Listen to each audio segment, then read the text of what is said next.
Le 10 juin 2023, le submersible Titan conçu par la fameuse entreprise OceanGate doit plonger jusqu'à 4000 mètres de profondeur avec à son bord plusieurs multimillionnaires dont Shahzada Daoud et son fils, ainsi que le PDG d'OceanGate lui-même pour les accompagner. Le but était de plonger pour voir la célèbre épave du Titanic ayant sombré au milieu de l'océan Atlantique et assouvir la curiosité extrême de ces hommes très riches. Le submersible entame alors sa descente vers l'abîme et à mi-chemin, après 1h45 de descente, le navire de soutien à la surface perd le contact avec Titan. Alors, pas de panique, d'après l'équipage d'OceanGate, il y aurait actuellement aucun moyen de communiquer avec le submersible de poche étant donné que ni la radio ni le GPS ne fonctionneraient sous l'eau au cours des expéditions. Pas de problème alors, il suffit d'attendre que Titan remonte à la surface comme à chaque fois. Néanmoins, 1 heure, 2 heures, 3 heures s'écoulent et alourdissent à chaque fois le retard de la navette. Et en réalité, cette dernière ne remontera jamais. Je me souviens encore de la tragédie qui avait été relayée absolument partout sur internet et les réseaux, la disparition de plusieurs multimillionnaires qui laissaient personne indifférent, peu importe le ressenti.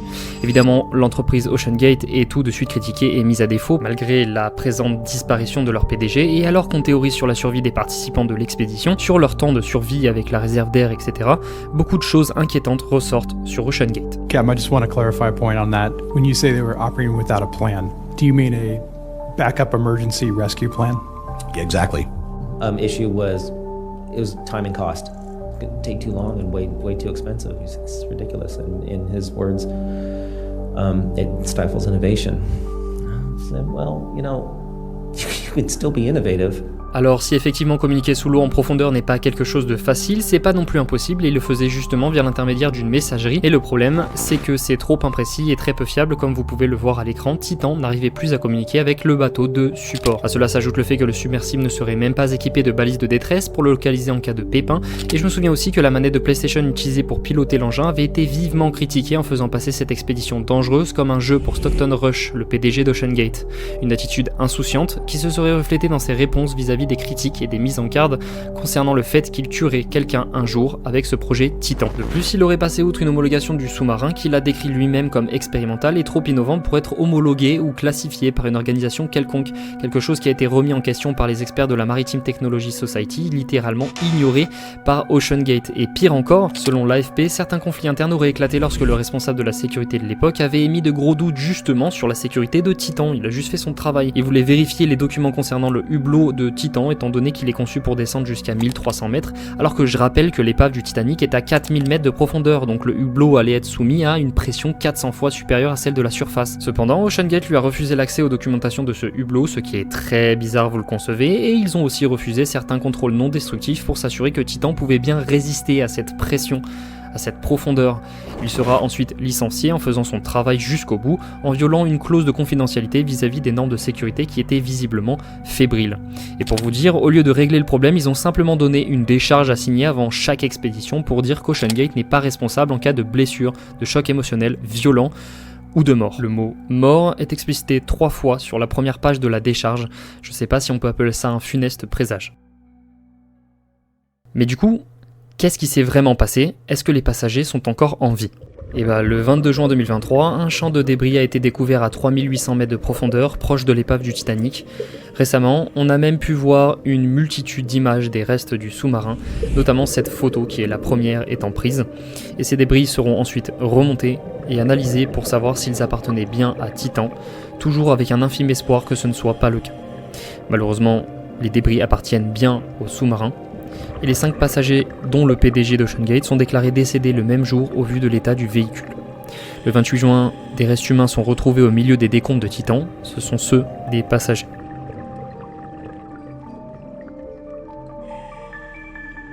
Après analyse des débris, le submersible aurait implosé sous l'effet de la forte pression de manière quasi instantanée et les corps des passagers auraient été broyés sans qu'aucune douleur n'ait le temps de leur parvenir. Les raisons restent encore inconnues à ce jour, mais la raison la plus probable impliquerait une négligence d'OceanGate sur l'entretien de Titan. Les nombreuses expéditions auraient étiolé les inévitables imperfections de la coque du sous-marin, mais l'entreprise n'aurait pas spécialement réalisé d'entretien et de contrôle poussé vis-à-vis de ce problème. Et l'enquête pour trouver un responsable est toujours en cours et les audiences ont démarré en septembre 2024. Dans tous les cas, cette tragédie macabre aura démontré 2 choses. La première, c'est que la curiosité et l'insouciance ont tué ces hommes. Partir si profondément n'est pas un jeu ni une sortie de bus. Les risques sont réels et ce qu'il s'est passé est un rappel que nous ne contrôlons absolument rien là-dessous. Deuxièmement, on a pu constater une grosse hypocrisie globale, je m'explique, des moyens colossaux ont été mis en place pour tenter de retrouver ces multimillionnaires, le Canada a été impliqué avec des moyens aériens, la France a mobilisé les navires et des marines de Toulon pour mener des recherches aux côtés des gardes-côtes américains, et le coût total des recherches ont dépassé les 7 millions de dollars cumulés, et quand on demandait pourquoi les États-Unis et le Canada débloquaient autant de moyens, ils répondaient simplement qu'une vie n'avait pas de prix. Mais malheureusement, autant de moyens n'avaient pas été mis à disposition pour le naufrage d'un navire au large des côtes grecques, transportant entre 500 et 750 migrants. 104 ont été secourus, 82 sont morts et le reste a été laissé, porté disparu. Malheureusement, si une vie n'a pas de prix, la fortune et le patrimoine de cette vie en a bien un. Une grosse polémique a éclaté sur les réseaux concernant la réaction disproportionnée hypocrite face à cet incident, alors que le bateau de migrants anonymes, sans un sou, n'a pas suscité autant de soutien. Au final, et quoi qu'on en dise, malgré les mises en garde multiples, cette ironique tragédie aux airs de fausses malédictions aura bien eu lieu. Le submersible Titan reposera sur les fonds marins aux côtés de l'épave du Titanic, dont il tire son nom.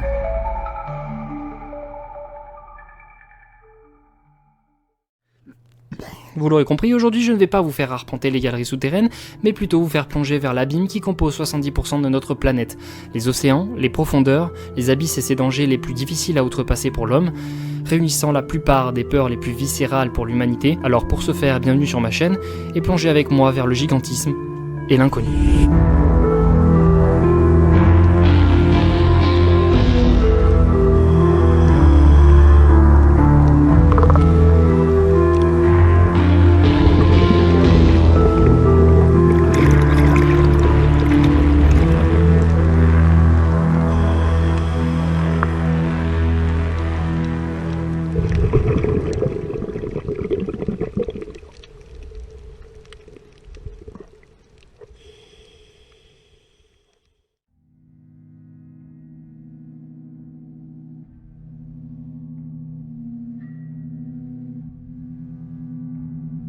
Je vais être sincère avec vous, l'océan et les profondeurs m'ont toujours fasciné. De l'eau à perte de vue, une étendue si vaste et pourtant encore bien trop méconnue, et oui, il m'est déjà arrivé de m'imaginer perdu sur une barque au milieu de la liminalité de l'océan, flottant au gré des vagues comme dans l'Odyssée de Pi. Plusieurs fois aussi, je me suis imaginé à bord d'un chalutier faisant face à une mer déchaînée par une colère aussi incompréhensible qu'incontrôlable, ou bien traversant simplement une zone d'éolienne offshore au milieu d'un mystique brouillard. Je me suis aussi imaginé plusieurs fois travaillant corps et âme sur une plateforme pétrolière, loin de tout, près de rien, frappé par les vagues. Mais ce qui m'a toujours aussi bien fasciné qu'effrayé lorsque j'y faisais face, c'est bien l'inconnu qui se trouvait derrière ce puits obscur, au fin fond de nos océans, enveloppé d'un noir perpétuel, les profondeurs. Généralement, la peur la plus répandue concernant les océans est la thalassophobie, c'est-à-dire la peur intense et persistante des vastes milieux aquatiques, et ça peut se comprendre. De l'eau à perte de vue, aucun repère, et surtout une vulnérabilité accrue. Néanmoins, certains confondent cette phobie avec la bathophobie, c'est-à-dire la peur des profondeurs et de tout ce qui ne peut pas être perçu, comme un long couloir, le fond d'un puits, ou le fond des océans. Si la plupart des personnes peuvent se sentir mal à l'aise face à cet abîme, comme surveillées à l'affût d'un potentiel danger, d'autres en sont littéralement terrorisées, le découvrent parfois en faisant justement de la plongée. Et il peut y avoir deux réactions possibles dans ce cas-là. La première est la plus logique, le plongeur remonte illico en panique en ignorant peut-être les paliers de décompression. Mais le truc c'est que les paliers de décompression permettent justement au gaz accumulé dans notre corps via les bouteilles d'oxygène de se dissoudre peu à peu avec le temps pour éviter la création de bulles dans notre sang pouvant causer de sérieux dégâts au corps jusqu'à une mort probable. Dans le but de simplifier, c'est un peu la même chose que quand vous ouvrez une canette de soda, tout le CO2 à l'intérieur va essayer de s'échapper vers l'air extérieur à cause de la pression qui est différente. Du coup, en plongée, si on respecte pas les paliers, c'est la même chose qui se produit, mais avec notre corps. Vous imaginez un petit peu que ça peut être problématique. Pour éviter ce problème, il suffit de rester quelques minutes à certains paliers de profondeur, mais quand on a peur et ça peut provoquer des tragédies de ce type. Des tragédies bêtes parce qu'elles sont provoquées justement par la peur, alors que la deuxième réaction possible face à cette obscurité sans fond serait quelque chose de bien plus effrayant encore. Quelque chose que l'on nomme appel des profondeurs.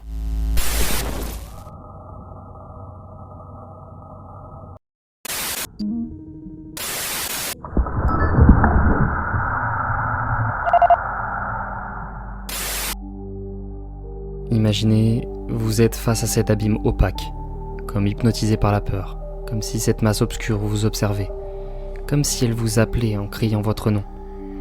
Et d'un coup, vous êtes pris d'une furie et vous plongez de plus en plus profond pour rejoindre ces ténèbres, comme si elle vous aspirait. C'est ça que l'on nomme l'appel des profondeurs.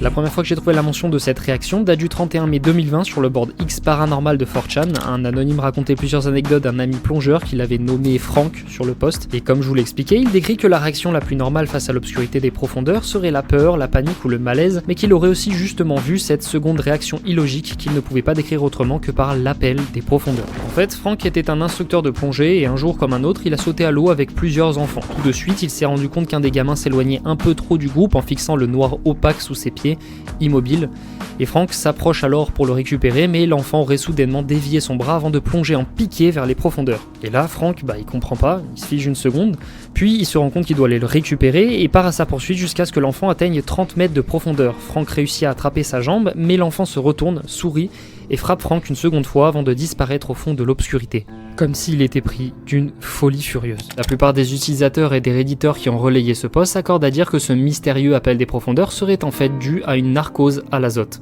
plus communément appelée ivresse des profondeurs. Un phénomène pouvant provoquer des hallucinations et des troubles du comportement qui apparaîtraient parfois lorsque l'on arrive à 15-30 mètres de profondeur et systématiquement à 60 mètres. En gros, c'est pire quand on descend. Le hic, c'est que si on comprend bien l'histoire de Frank, les enfants n'étaient pas si profonds que ça vu qu'ils venaient de sauter du bateau. On n'a pas de précision de cette profondeur, mais on ne peut que croire que c'est ce qui s'est vraiment passé, à moins que les abîmes aient réellement appelé cet enfant. Pour plus de précision, la narcose à l'azote, aussi appelée ivresse des profondeurs, découle de l'air que nous respirons étant composé à 78% d'azote et seulement 21% d'oxygène. Les bouteilles à air comprimé que les plongeurs utilisent sont bien remplies avec de l'air et non de l'oxygène pur, parce que de l'oxygène pur c'est toxique, mais genre littéralement. À la surface, on meurt d'hyperoxie en 4 jours en respirant 100% d'oxygène. En profondeur, c'est pire à cause de la pression, alors les bouteilles sont constituées d'un mélange azoté comme on en respire à la surface. Cependant, sur la durée, l'azote devient aussi toxique à mesure que la pression augmente et cause des troubles du comportement, de la vision, de la mémoire et de la réflexion, que l'on appelle aussi ivresse des profondeurs. Et normalement, je suis en train de vous projeter un exemple de ce que pourrait être une réaction d'un plongeur sous narcose à l'azote, et en vérité, c'est assez flippant.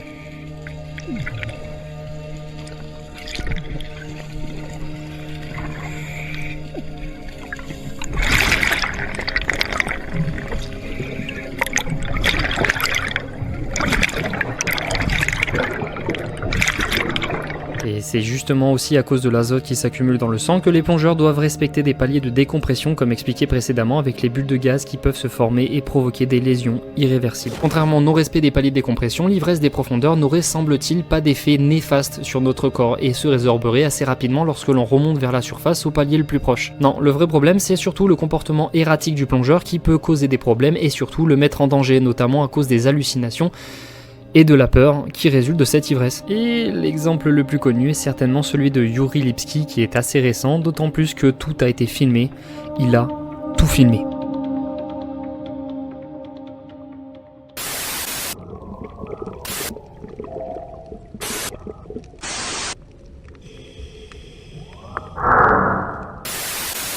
Cet incident s'est produit alors que Yuri voulut plonger dans le Blue Hole qui se situe en Égypte, près de Dahab, un puits immense prolongé d'un tunnel sous une arche reliée à la mer Rouge allant jusqu'à 55 mètres de profondeur, aussi appelé la cathédrale sous la mer pour sa beauté, ou encore le cimetière des plongeurs à cause des nombreux accidents dus à la popularité et l'imprudence des plongeurs. Et la plongée est justement compliquée pour les amateurs car il faut emporter 2 bouteilles pour prendre le temps de remonter en respectant les paliers. De son côté, Yuri Lipski est un instructeur de plongée donc il est quand même assez confiant d'y aller avec une seule bouteille, même si cela implique de descendre moins profond. Le projet c'était simplement de descendre dans le Blue Hole à 50 voire 70 mètres de profondeur, de rester assez longtemps, de faire les paliers et ensuite de remonter en toute sécurité. Une fois préparé, il plonge en traversant les eaux claires en très peu de temps avec un autre groupe de plongeurs et tout semble se dérouler plutôt normalement jusque-là.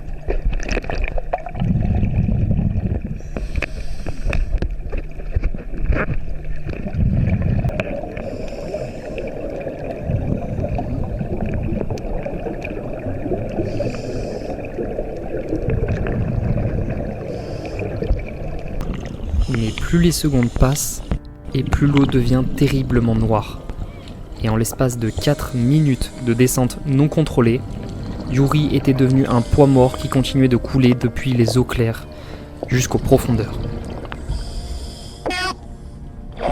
Il criera à l'aide sans que personne ne puisse l'entendre alors que ses oreilles tampourinaient et qu'il devenait probablement aveugle à cause de la pression et de l'azote dans son sang.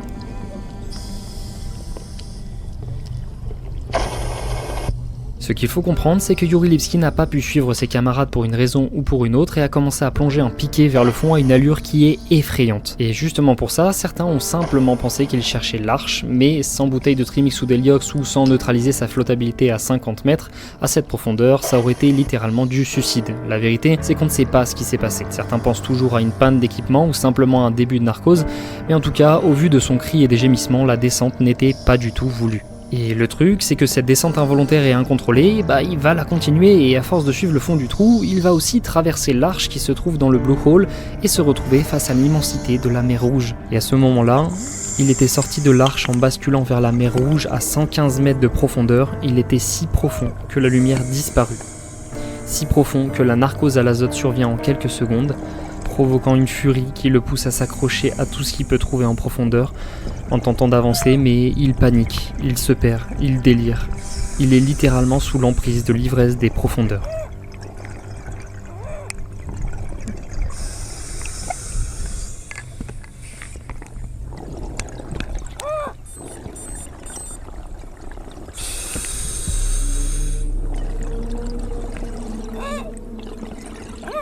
Et l'enregistrement que vous êtes en train de visionner sont littéralement les derniers instants de Yuri Lipski. Parce qu'après seulement 7 minutes de plongée, il ne remontera jamais.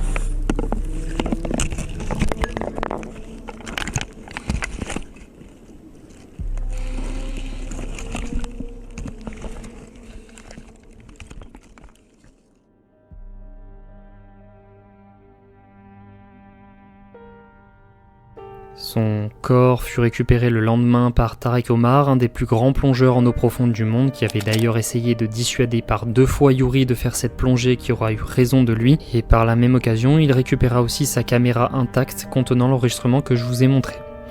C'est l'accident de plongée le plus connu d'internet, comptabilisant 8,5 millions de vues, une sacrée mise en garde pour tous les amateurs de plongée.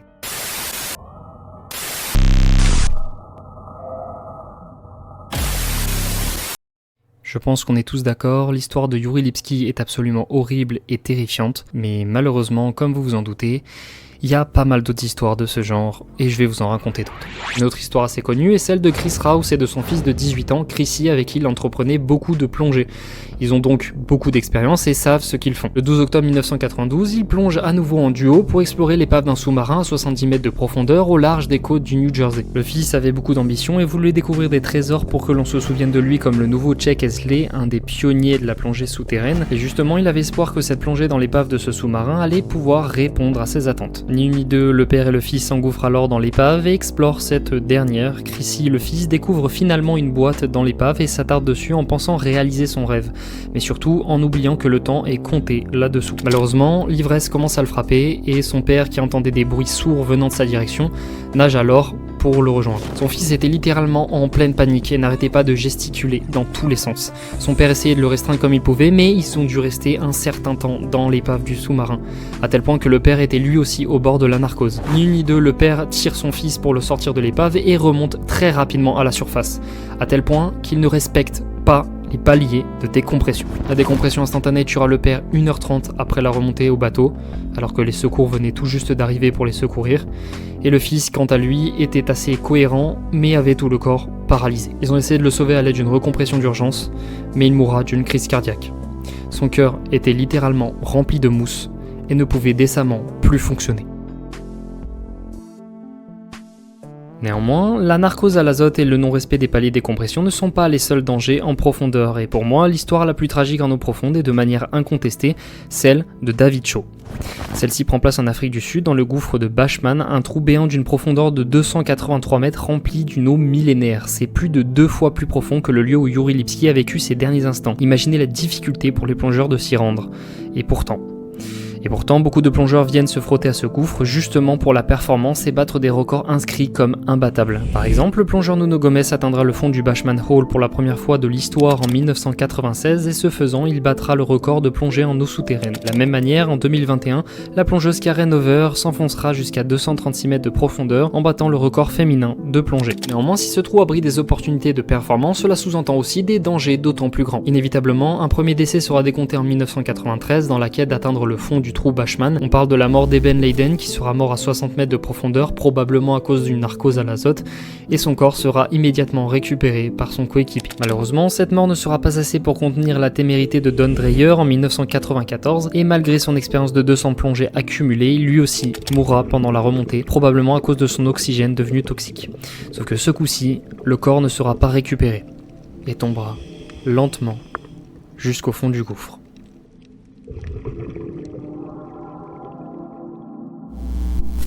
Using a rebreather system, he has gone 271 meters down to the bottom of Boesman's hut in the Northern Cape.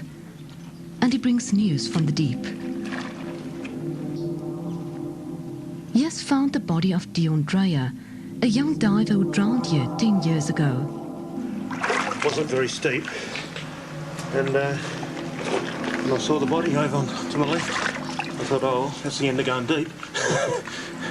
Pendant 10 ans, le corps de Don Dreyer restera au fond du gouffre sans que personne ne puisse jamais le récupérer. Jusqu'à ce qu'en 2005, le fameux plongeur David Shaw décide de plonger à son tour pour récupérer le corps de Deon. David Shaw est un plongeur australien très expérimenté et au vu de la profondeur de 283 mètres, il a même utilisé un mélange de gaz précis pour plonger sans problème, notamment en utilisant du trimix pour éviter l'ivresse des profondeurs. Et pourtant, le voyage dans ce trou durera 9h40 minutes. 9h40 minutes entièrement filmées par David Shaw.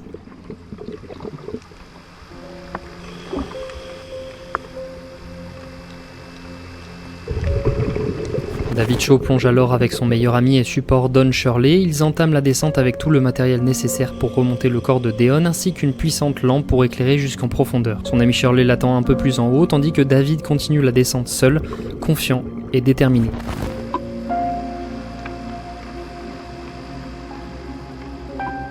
Malgré la lumière artificielle, vous voyez sur les images qu'il fait extrêmement sombre. Tellement sombre que l'on n'arrive même pas à distinguer grand chose. Seulement, à un moment, on constate que Shaw est en train de s'agiter, voire de paniquer.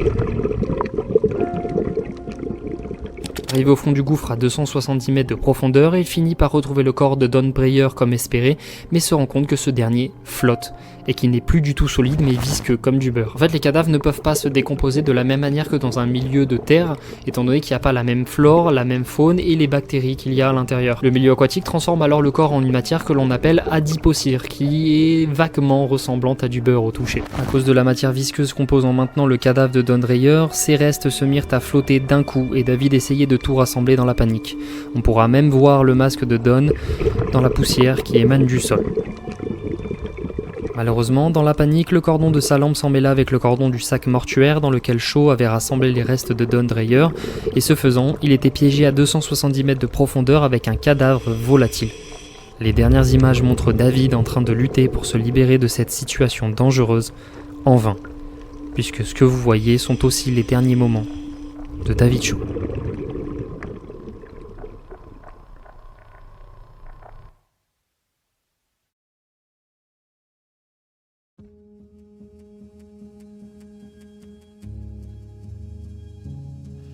Et dans l'inquiétude de voir la ligne autant bouger, son ami Don Shirley remonte jusqu'à la surface plus rapidement qu'il n'aurait fallu avec les paliers de décompression, et il alerte tout le monde sur la situation en dessous alors qu'il souffre de lésions irréversibles à son oreille interne. Les larmes montent sur le visage des parents de Don Dreyer, mais tout le monde se résigne. David Shaw sera laissé pour mort dans sa vaine tentative de ramener leur fils, mort là où ce dernier reposait depuis plus de 10 ans.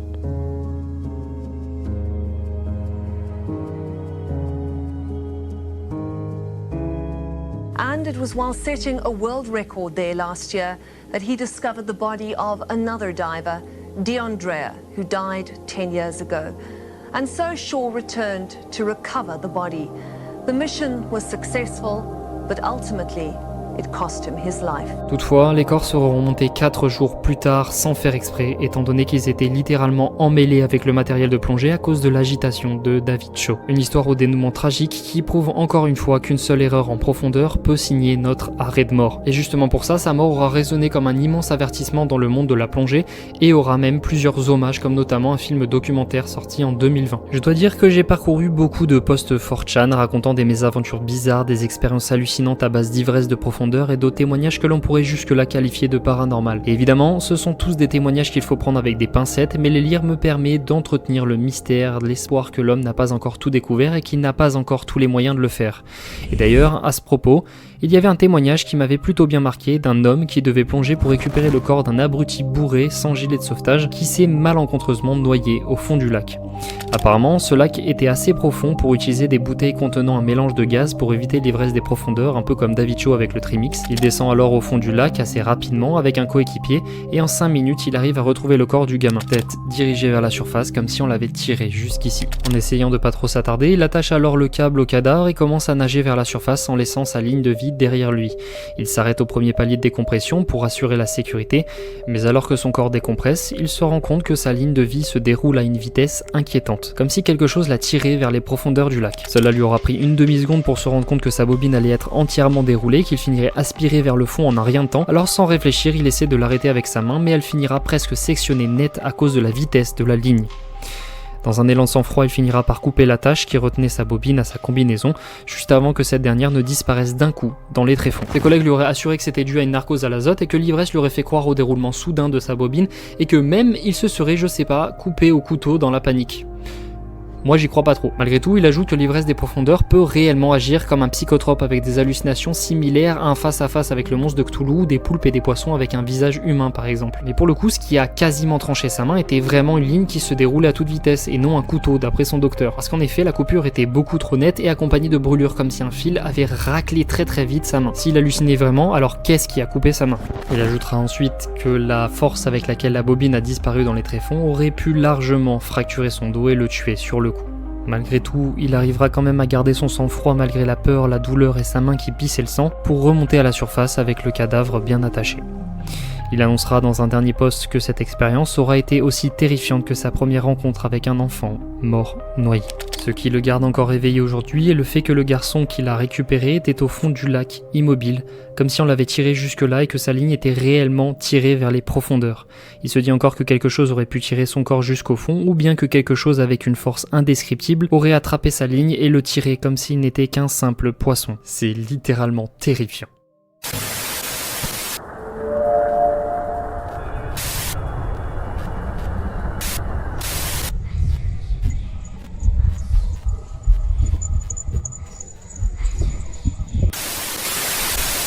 En tout cas, une chose est sûre, on ne sait littéralement pas ce qu'il y a dans les abîmes de nos océans, ou du moins on ne sait que très peu de choses, et il y a un fact vrai que chaque youtubeur aime ressortir puisque cela permet de bien situer l'envergure de cet inconnu. On connaîtrait mieux la surface de la Lune ou de Mars que la profondeur de nos océans. C'est bien qu'encore 80% de ces profondeurs n'ont jamais été cartographiées, explorées ou même simplement vues par l'œil humain, et donc ça vaut la même chose pour tout ce que ces eaux peuvent abriter. En moyenne, nos océans font 3700 mètres de profondeur, ce qui est déjà vertigineux comparé aux 270 mètres du trou de Bachmann qui aura eu raison de David Shaw, et pour vous donner une idée, la limite de plongée en bouteille est fixée à 332 mètres de profondeur à cause de la pression bien trop importante et l'obscurité est totale après 1000 mètres de profondeur. Et à partir de 3000 mètres, on entre dans les abysses, soit une zone que l'on connaît très mal et dont la seule nourriture se constitue en gros de neige marine, donc de poussière de cadavres et de phytoplancton. Et à partir de 6000 mètres, on entre dans la zone hadale propre aux fosses maritimes et qui, vous l'aurez compris, est encore moins bien connue que les abysses. Cependant, la fosse la plus profonde du monde est la fosse Marianne, allant jusqu'à 11 000 mètres de profondeur où seulement 3 personnes vivantes ont réussi à fouler le sol en sous-marin adapté. Il est quand même important de noter que les fosses Marianne ne sont pas la limite de profondeur puisqu'il existe hypothétiquement des failles et des réseaux de cavernes souterrains plus profondes pouvant elles aussi abriter la vie. Heureusement, si on ne peut pas directement s'y rendre, l'homme a réussi à confectionner des robots autonomes résistants embarquant une caméra, aussi appelée ROV, pour explorer à notre place une infime portion de ces océans. Et on peut retrouver beaucoup de ces enregistrements sur internet et j'adore vraiment ça. Et justement, c'est sur ce genre d'enregistrement que l'on retrouve des créatures aussi majestueuses qu'étranges et qui feraient même pâlir l'imagination de certains. Et tenez, par exemple, voici les images du calamar à grande nageoire, aussi appelé Magna Pinna, qui sont littéralement ahurissantes. Ce machin fait jusqu'à 10 mètres de long avec ses tentacules, laissant ces derniers attraper le zooplancton au gré des courants. C'est Ces images sont tout bonnement exceptionnelles, à tel point qu'on croirait que c'est un alien en fait, tout simplement. Il y a aussi par exemple cette pieuvre qui change de forme d'un seul coup avant de disparaître subitement de manière très flippante, ou encore plusieurs images rarissimes de cachalots s'aventurant beaucoup trop près des dispositifs ROV. Non vraiment, imaginez vous êtes à cette profondeur et vous tombez face à face avec ça. Vous faites quoi dans cette situation? En gros, vous l'aurez compris, le ROV permet de capturer énormément de poissons étranges et flippants, des gros comme des petits, des spectacles qui pourraient nourrir les cauchemars de certains d'entre nous et qui pourtant montrent juste la puissance de la vie en profondeur. Des découvertes de nouvelles formes de vie que l'on ne comprend pas encore, jusqu'à des versions bien plus colossales de celles dont on connaît déjà, comme par exemple ce requin Exanthus faisant 6 mètres de long à une profondeur de 1000 mètres. Et en fait, je peux pas m'empêcher de voir ces créatures comme des espèces mystérieuses et quand je les vois, je sens ma curiosité rassasiée et pourtant tout aussi grandissante. Et à chaque fois, j'en veux plus. Je veux voir plus. Et justement, pour parler de ce plus, il y a aussi cet enregistrement d'une créature que l'on n'a pas réussi à identifier le 7 juin 2018. Le ROV se balade en profondeur jusqu'à entendre des bruits assourdissants. La caméra se met à zoomer dans l'obscurité qui se trouve devant elle.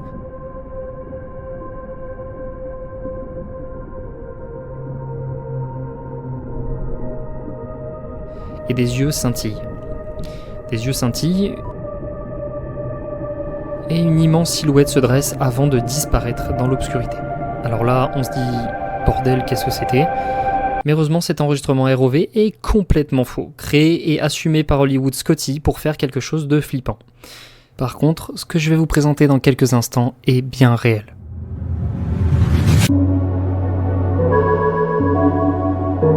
Oui, cet amalgame de tentacules et de choses complètement incompréhensibles et inconcevables pour l'homme est bien réel. C'est pas de l'IA ce que je vous présente, c'est vraiment un être vivant réel. Et je comprends qu'on puisse se dire que c'est terrifiant, moche et qu'on n'a pas envie de le rencontrer, mais ce qu'il faut comprendre c'est que cet animal est inoffensif et que c'est lui qui peuple en majorité nos profondeurs. Pour vous donner une explication, cette masse organique cauchemardesque et absolument horrifiante est ce qu'on appelle un siphonophore, une sorte de super-organisme composé de milliers voire de millions d'individus appelés zooïdes. En fait, il en existe de toutes les formes, si bien qu'on ne comprend pas encore comment ces zooïdes s'assemblent, et heureusement, ils ne sont pas tous aussi terrifiants. Nous qui sommes composés de milliards de cellules pour former un seul être, les siphonophores ont décidé de garder leur individualité en spécialisant dans la digestion, la chasse, la flottabilité, etc. pour former une colonie géante et interdépendante. Par exemple, les images vertigineuses que vous voyez actuellement sont celles d'une colonie de siphonophores enroulée sur elle-même sur 50 mètres, si bien que cet être vivant serait le plus grand jamais enregistré par l'homme. Et d'ailleurs, l'espèce monstrueuse de siphonophore que je vous ai présentée juste avant est littéralement la plus effrayante qui existe. Elle s'appelle Batifisa conifera d'après Wikipédia et est pour moi l'animal le plus bizarre de la planète. Je l'adore, même la photo sur Wikipédia est joliment étrange à mon goût, ça me termine. Par contre, quand j'ai dit que cette espèce était inoffensive, c'est à moitié vrai puisqu'elle est carnivore en se nourrissant notamment de crustacés et de petits poissons et donc probablement urticante comme les méduses puisqu'elles font partie de la même famille. Et enfin, fun fact pour terminer, ceux qui ont découvert cette créature terrifiante l'ont appelé le monstre spaghetti géant en référence au dieu satirique Spaghetti Boulette originaire d'internet, littéralement à cause de tous les tentacules qui gigotent de partout. Et encore, là je vous parle des choses que l'on arrive à expliquer parce que le ROV capture certaines images dont les explications manquent. Par exemple, je peux vous présenter un USO, soit un objet sous-marin non identifié, nageant à grande vitesse à 420 mètres de profondeur, capturé à Sanriku, au Japon. Cette chose n'a pas d'explication hormis un possible drone sous-marin ou un poisson qui nagerait hyper vite, mais la vitesse est beaucoup trop élevée pour qu'on puisse identifier quelque chose en fait. De la même manière, et toujours au Japon, une créature immobile non identifiée, une espèce de masse blanche possédant 2 yeux, fixant le ROV sans bouger, a été enregistré par un ROV. Alors évidemment, puisque cette chose a été filmée au Japon, beaucoup appellent à la légende urbaine Ningen, faisant référence à une créature humanoïde sous-marine dont le nom se traduit littéralement par humain. L'enregistrement est souvent relié avec cette grotesque photo représentant un Ningen prise dans l'océan austral et ce cryptide, mi-homme, mi-cétacé, aurait vu le jour en 2007 sur un forum japonais de 2channel et serait concrètement un gros fake, rien de plus. Par contre, pour la créature qui se trouve sur l'enregistrement, soit c'est un gros bloc de basalte avec 2 organismes vivant dessus et l'appareil d'Oli fait le reste, soit c'est un gros poisson ou une pieuvre à moitié ensevelie dans le sable des fonds marins. En tout cas, caillou ou pas caillou, la rencontre est plutôt inattendue. Un peu plus étrange maintenant, la créature nommée Marvin l'invertébré, filmée en 1962 par le ROV Mobot conçu par Shell Oil Company, aurait été filmé alors que ce dernier scannait les fonds marins pour découvrir des nouveaux gisements de pétrole. Sauf que ce robot a filmé une espèce non identifiée de créature longiligne inconnue jusqu'à maintenant. Sur la photo, on dirait vaguement un serpent ou une créature organique étrange. Ah, qu'est-ce que ça pourrait bien être à part un siphonophore ? Pour moi, c'est un siphonophore. En fait, c'est tellement bizarre qu'on ne peut justifier que par un siphonophore après ce que je vous ai présenté tout à l'heure et les horreurs cauchemardesques qu'il y avait. Cependant, c'est vrai que le corps longiligne et épais laisse supposer un serpent ou un ver géant, un peu comme les Léviathans dans Subnautica. Je sais pas si vous voyez ce que je veux dire. Cela dit, ça fait aussi penser à un regroupement de tentacules avec ces petits bulbes qu'il y a vers l'extérieur du corps de la créature, comme avec les ventouses sur certaines pieuvres. Et en complément, j'ai fait davantage de recherches et je suis tombé sur les polychètes qui sont pour le commun des mortels des vers aquatiques avec une apparence plus ou moins originale. Alors il en existe de toute taille et de toutes sortes, mais c'est pas vraiment le sujet de la vidéo. Alors ce qui nous intéresse vraiment, ce sont les vers Néreille, dont certains pourraient justement ressembler à Marvin, un corps longiligne semblable à un ver et présentant des protubérances sur ce dernier. Je ne connais pas l'échelle exacte de la photo prise par le Mobot, mais j'ai vu que certaines espèces connues peuvent dépasser les 30 cm. Alors je serais pas non plus étonné de tomber sur un ver bien plus gros ressemblant à ce Marvin, l'invertébré. En tout cas, siphonophore, pieuvre ou autre, la créature Marvin est bien plus difficile à expliquer que le fameux Ningen et il faut concevoir que l'on reste à jamais dans le mystère, puisqu'il est impossible de retrouver la créature exacte qui a été prise étant donné la vieillesse du média.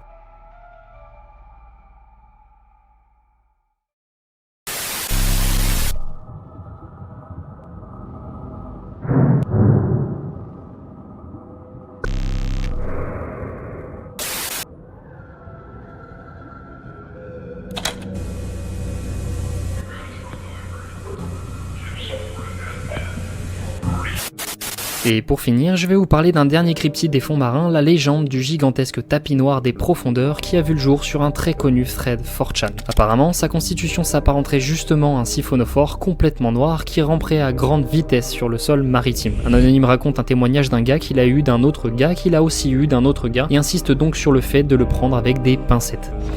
Un homme aurait plongé avec une bouteille sans précision de la profondeur, ni du lieu, ni de ce qu'il allait faire.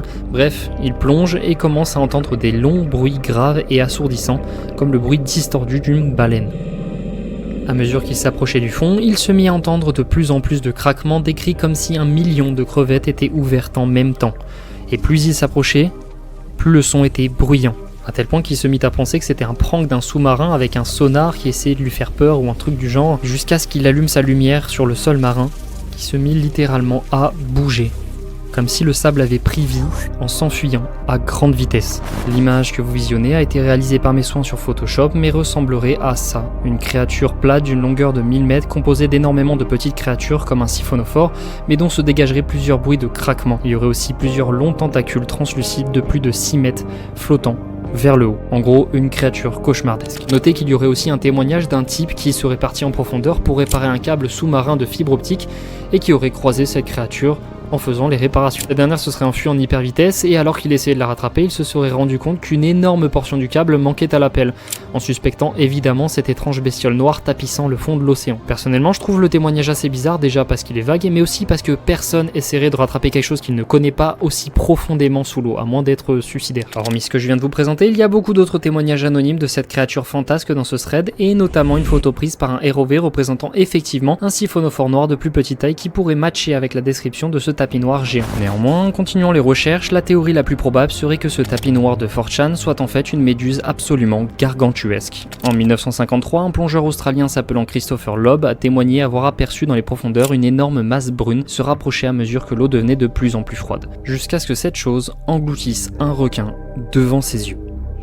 Le requin était comme paralysé, inconscient, et au contact de la chose immense, il se serait mis à convulser comme avec un choc électrique ou en contact avec des tentacules urticantes, comme ceux d'une méduse. Christopher aurait été immobile, stupéfait et terrifié par ce qu'il avait vu. Et enfin, la chose gigantesque se fondit à nouveau dans l'obscurité des profondeurs, et l'eau redevint aussi chaude qu'avant son apparition. Le témoignage de Christopher aurait été compilé dans un journal non publié, introuvable, relevant maintenant du Lost Media, et certains considèrent que cette histoire serait la principale inspiration pour le tapis noir des profondeurs de 4chan.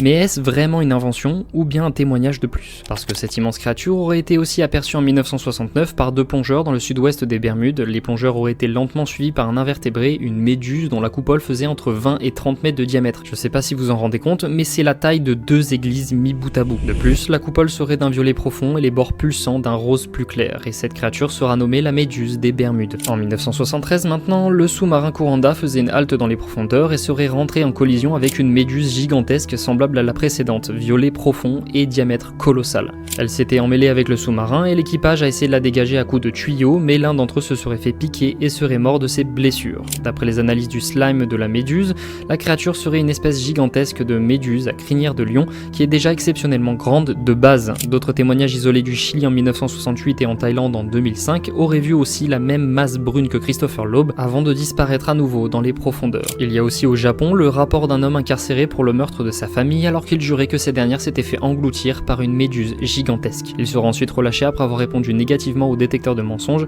alors soit il a bluffé, soit une méduse a réellement bouffé toute sa famille. Alors pour ce qu'il en est, la théorie la plus probable du cryptide de 4chan serait que cette chose soit en fait une méduse ayant atteint une taille gargantuesque. Après tout, il existe déjà des méduses bien plus gros qu'un homme et parfois aussi gros qu'une voiture, et la peur et la mélasse dans les profondeurs auraient pu générer une exagération sensorielle concernant la taille de la créature. Et rien que l'exemple de la méduse à crinière de lion pourrait être un candidat pour expliquer ces étranges occurrences.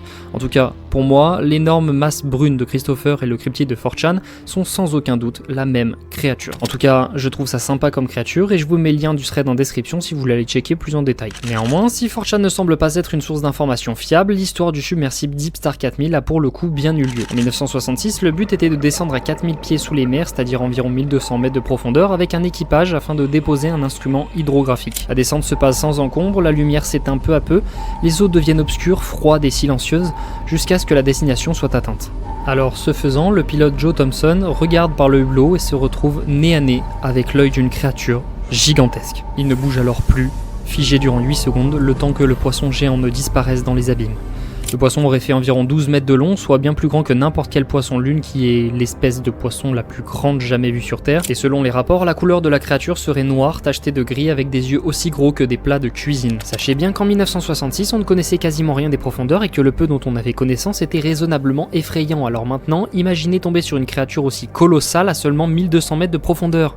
Imaginez la terreur. Maintenant, pour expliquer ça, la théorie la plus enclin à être vraisemblable est qu'ils auraient vu un requin dormeur, une espèce docile et lente qui n'aurait même pas prêté attention aux sous-marins. Et il est fort probable qu'ils aient même vu une espèce atteinte de gigantisme. En tout cas, plusieurs instituts scientifiques comme Carl Hubbs s'accordent à dire que c'est bien le cas. En réalité, il ne serait pas du tout étonnant que les océans regorgent encore de géants inconnus. Et à vrai dire, il existe aussi une corrélation entre géants et profondeur. À première vue, je comprends, cela peut paraître contre-intuitif étant donné le peu de nourriture qu'il y a dans les abysses ou encore à cause du contexte, un milieu froid, silencieux, obscur et vide. Mais les abysses regorgent parmi les êtres les plus grands de notre planète, à commencer par les siphonophores qui se regroupent pour mieux survivre comme je l'explicitais plus tôt. Et de la même manière, on retrouve parmi les plus gros crustacés isopodes du monde aussi gros qu'un chien dans les profondeurs. Il y a aussi des araignées de mer avec des pattes de plus de 70 cm de long, et un ROV a même pu filmer des méduses absolument gigantesques. La méduse rouge Tiburonia filmée à plus de 2000 mètres de profondeur avec une ombrelle de 75 cm, c'est littéralement la largeur de mon bureau. Et encore, c'est rien face à la Stygiomedusa gigantea qui aurait une ombrelle tout aussi grande et des immenses tentacules fantomatiques parmi les plus grands à cette profondeur. Quelque chose que l'on pourrait comparer avec le calamar Magna Pinna troquant une nage majestueuse avec une vision aliénante. Évidemment, il y a le calamar géant qui ne possède aucun prédateur hormis le cachalot qui descend quelques fois jusque dans les abysses pour le chasser. Et on a aussi une pieuvre à 7 bras faisant plus de 4 mètres de long ou encore des requins du Groenland qui nagent lentement en quête de proie. Et vous savez quoi? Le fait qu'il existe des choses dans les profondeurs qui nous sont encore insoupçonnées et probablement beaucoup plus flippantes ou agressives qu'un gros tapis noir rampant sur le sol, c'est ce fait-là qui est flippant. On a retrouvé plusieurs cadavres de requins et parfois de requins blancs avec des morsures bien plus grosses que leur propre mâchoire. Imaginez un peu ce que ça peut être. Par rapport à ça, je me suis souvenu que l'Australie avait débuté un programme pour traquer certains grands requins blancs à l'aide d'une puce GPS et l'un d'entre eux, le requin Alpha, a eu brusquement un déplacement anormal en plongeant significativement vite dans les profondeurs alors que ce n'est généralement pas habituel. Et le truc, c'est que la sonde de température n'a pas mesuré de chaleur plus faible à mesure qu'il descendait, mais une température plus chaude, comme si elle se trouvait dans l'estomac d'un animal plus gros. Outre l'invention de créatures faméliques, la théorie la plus partagée était l'attaque d'un grand requin blanc colossal qui aurait arraché la puce du requin alpha en l'avalant après une attaque cannibale. Après tout, ce ne serait pas la première fois que ça arrive et j'en veux pour preuve de l'attaque cannibale en 2019 filmée par National Geographic. Si c'est assez petit et qu'il a faim, le grand requin blanc va pas se priver d'une proie, prédateur apex ou non. Certains pensent notamment à une attaque de calamar colossal puisque ce sont les prédateurs les plus importants dans les profondeurs, mais je pense qu'un requin se serait sûrement pas laissé faire et aurait probablement engagé une lutte sur place. Non, moi je pense plutôt que c'était l'œuvre d'un orque, d'un épaulard, le prédateur qui ne connaît aucun autre prédateur mais qui en contrepartie est le prédateur de tous. Poissons, otaries, baleines et même les requins. La première chose qui me fait penser à ça, c'est que l'orque peut être aperçu dans toutes les mers du monde et notamment vers l'Antarctique, l'Arctique et les régions tropicales autour de l'Australie. La deuxième, c'est que j'ai vu récemment que les orques arrachent le foie des requins de manière quasi chirurgicale pour un animal afin de nourrir leurs petits parce que le foie c'est très nutritif. Ils attaquent même des grands requins blancs parce que justement en 2024, cet événement s'est produit. Cela expliquerait en particulier pourquoi tous les requins pris en photo dans ce cas présentent une morsure gigantesque juste en dessous de leur nageoire ventrale, parce que le foie se trouve pile poil ici. Après, je ne suis pas un expert de l'écosystème aquatique et maritime, loin de là, mais je trouve que l'idée est intrigante.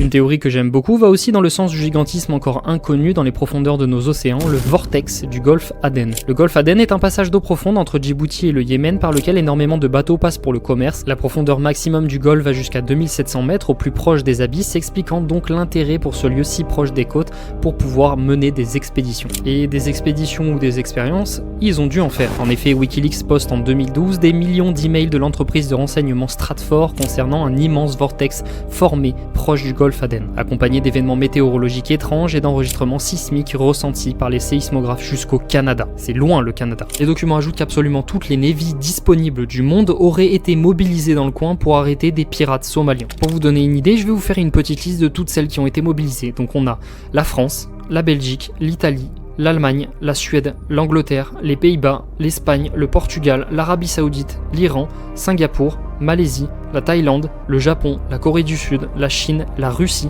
les États-Unis et bien d'autres. Ça fait beaucoup pour des pirates somaliens. Les rapports indiquent la mention de Poutine et du général Maximov pointant cette anomalie comme une porte interdimensionnelle ou quelque chose d'extraterrestre, et le fait qu'ils discutent sur une alliance extraordinaire entre la Russie et les États-Unis pour se liguer contre cette chose est assez flippant, parce que ça veut dire déjà qu'ils ne comprennent pas ce que c'est, et que peu importe ce que c'est, ça mérite d'être considéré comme une menace contre l'humanité en fait. En tout cas, rien de plus ne semble être explicité, et toute cette affaire semble être sortie tout droit de la science-fiction. Cependant, Wikileaks a toujours opté pour publier des documents classifiés pour le grand public, quitte à s'attirer les foudres de la CIA. Jamais ce site n'aurait validé la publication de choses aussi démentes, alors la question reste en suspens. Par contre, c'est là que ça devient intéressant, parce qu'une théorie indiquerait que l'Allemagne ou la Corée du Sud auraient mis en place un soleil artificiel au-dessus du golfe d'Aden pour éclairer en pleine nuit les profondeurs et justement créer ce vortex. Et si vous ne comprenez pas, attendez, je vais vous expliquer les aboutissants de cette théorie. En fait, la plupart des espèces sous-marines sont régies par ce que l'on appelle une migration verticale dépendante de la lumière de la surface. En pleine nuit, les poissons et les calamars remontent vers la surface pour pouvoir trouver de la nourriture et ensuite redescendent vers les profondeurs lorsque la lumière devient de plus en plus forte. Par contre, le phytoplancton, lui, c'est l'inverse puisqu'il dépend de la photosynthèse, et donc de la lumière. Ce qu'il faut retenir, c'est que la plupart des gros animaux remontent vers la surface en pleine nuit. La théorie du soleil artificiel voudrait que la lumière fût si puissante et inhabituelle pour une nuit que la migration verticale d'une créature inconnue aurait été perturbée et aurait provoqué ce vortex dans les eaux du Golfe. Un mouvement si puissant qu'il aurait créé des ondes sismiques à travers le monde, un mouvement qui aurait nécessité l'appui de toutes les nations du monde pour le contenir et de la manipulation d'informations pour éviter que cela s'ébruite jusqu'à ce que Wikileaks donne accès à cette connaissance. Évidemment, cette théorie sonne comme de la science-fiction, mais j'aime personnellement beaucoup l'idée de jouer avec un fait étrange potentiellement vrai pour créer un monstre sous-marin colossal, un peu de la même manière que le géant Léviathan SCP-169, une créature démentiellement grande qui se cacherait dans l'océan Atlantique dans un état de stase et que la fondation SCP aurait du mal à contenir. C'est un peu comme une nouvelle génération de mythes qui se tournent vers des lieux qu'on n'arrive pas à contrôler. Finalement, c'est un peu comme les nouveaux mythes fantasques et horrifiques de Lovecraft. Après tout, on ne sait qu'une infime partie de ce qu'il y a sous l'eau et on ne sait rien de ce qu'il y a en profondeur. À tel point que même la NASA a décidé de s'investir à fond dans la recherche de nos profondeurs afin d'expliquer les océans d'autres planètes. Et je trouve ça absolument incroyable que l'endroit le plus inhospitalier et fantasque de la Terre puisse aider à comprendre une partie des planètes qui se trouvent dans notre ciel, visibles et invisibles, du plus profond de nos océans vers l'espace. Et je suis fasciné et beaucoup trop heureux d'avoir enfin pu faire cette vidéo compilant les principaux dangers et plusieurs étranges histoires à propos de nos profondeurs. Mais il faut savoir que je n'ai même pas parlé de la moitié des sujets que j'avais prévus, et en ça, cette vidéo n'est qu'une introduction à l'étrangeté et la dangerosité de nos océans. Du coup, attendez-vous à ce que des vidéos faisant suite à celle-ci sortent l'année prochaine, évidemment si la présente vous aura plu. Et j'espère sincèrement qu'elle vous plaira autant qu'elle m'a fait kiffer à réaliser. Elle est bien différente de mes autres vidéos, que ce soit au niveau de l'ambiance ou de l'esthétique, avec ces passages entièrement réalisés par mes soins via Photoshop. J'avoue que je suis extrêmement fier de ces courts passages, même si le temps de les produire a considérablement rallongé la durée de production. Enfin bref, je vais arrêter de raconter ma vie et je vais vous libérer après cette longue vidéo. Je vous remercie sincèrement d'avoir regardé celle-ci si vous êtes encore là, et comme toujours, vous êtes les meilleurs, faites attention sur internet et surtout, surtout, faites attention dans les profondeurs.